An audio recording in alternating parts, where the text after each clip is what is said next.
विश्वानर मुनि की धर्म पत्नी भगवान की भक्त थी। शिव जी की आराधना करना, भगवान शंकर की भक्ति करना। विश्वानर मुनि स्वयं शिव की आराधना में डूबने वाले थे। इनका एक नियम बड़ा पक्का था, प्रतिदिन शिवलिंग का निर्माण करना, पूजन करना, विसर्जन करना। और जिस दिन शिवलिंग का निर्माण नहीं कर पाते थे, जिस दिन शंकर भगवान के शिवलिंग की आराधना नहीं कर पाते थे, जिस दिन भगवान शंकर के शिवलिंग का पूजन नहीं कर पाते थे, उस दिन एक बेलपत्री का दान दे देते।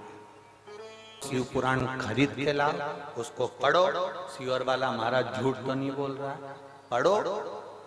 कुमार खंड निकालो, उमा खंड निकालो।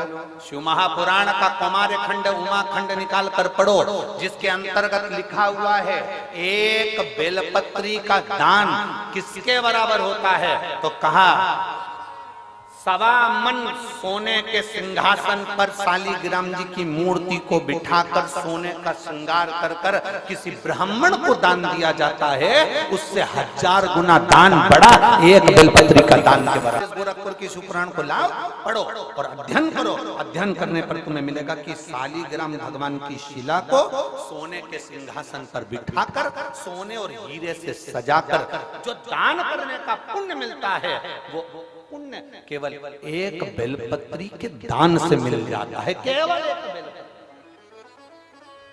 एक बेलपत्री में वो बल होता है। और अच्छे से समझ लें, शंकर जी पे चढ़ी हुई बेलपत्र, शंकर के शिवालय में गई हो, देवाधिदेव महादेव के शिवालय में पहुंची हो, शिवालय में शंकर के शिवलिंग पर जो बेलपत्र चढ़ी होती है, उस बेलपत्र को उठाकर पानी से धोकर वापिस चढ़ा देने का फल क्या होता है, वो भी शिव महापुराण में जरूर पढ़िए।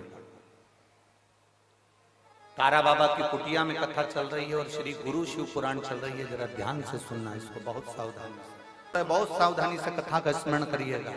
एक बेलपत्री का दान शालिग्राम भगवान के सोने के सिंहासन पर बैठकर दान करने के बराबर है। शंकर भगवान के शिवलिंग पर चढ़ी हुई बेलपत्र को धोकर वापिस शंकर भगवान के शिवलिंग पर चढ़ाने का जो पुण्य है, कहा